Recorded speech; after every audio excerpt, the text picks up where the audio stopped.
Right, our discussion in this episode is going to be about the aperture control ring in a DSLR lens.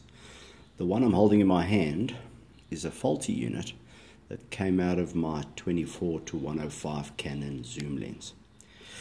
The only reason it's faulty is because the strip connector, this little thing here, due to the zoom and age, the lens, one of the electrical strips inside here has cracked or lost electrical continuity, and because of that I was getting an error 01 on my camera.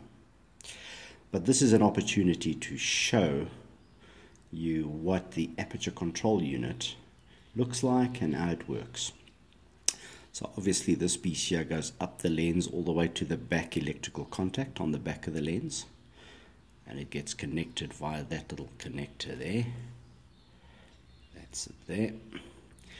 And this unit lies in the middle of the lens.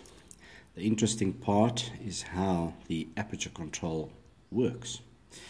Now what you have on the side here is a electromagnetic sort of induction type motor that drives the aperture blades, the ring of blades.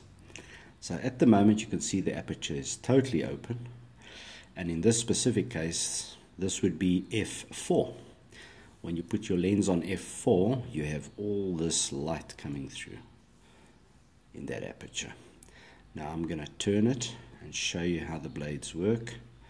So if I put this in there and I turn it, you can see how it now gets smaller and smaller all the way down to F32.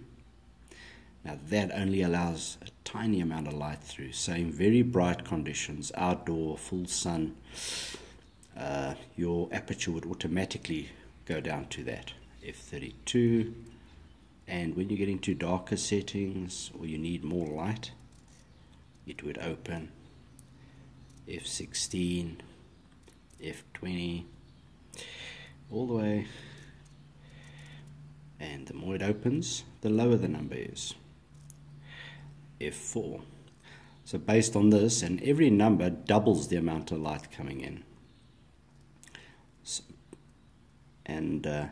yes, let's turn it around and show you the blades, how they work, because that looks like a single entity, but it's actually comprised of 8 or 9 blades. And there we go. Look, you see the blades? There they are. I think there's about 8 or 9 of them, and watch how they open up. Isn't that amazing, eh? Technology at its best. There we go, F32 maybe, and open all the way to F4. Wonderful, wonderful design, and the result of a maths and science background allows us to design things like this. There we go.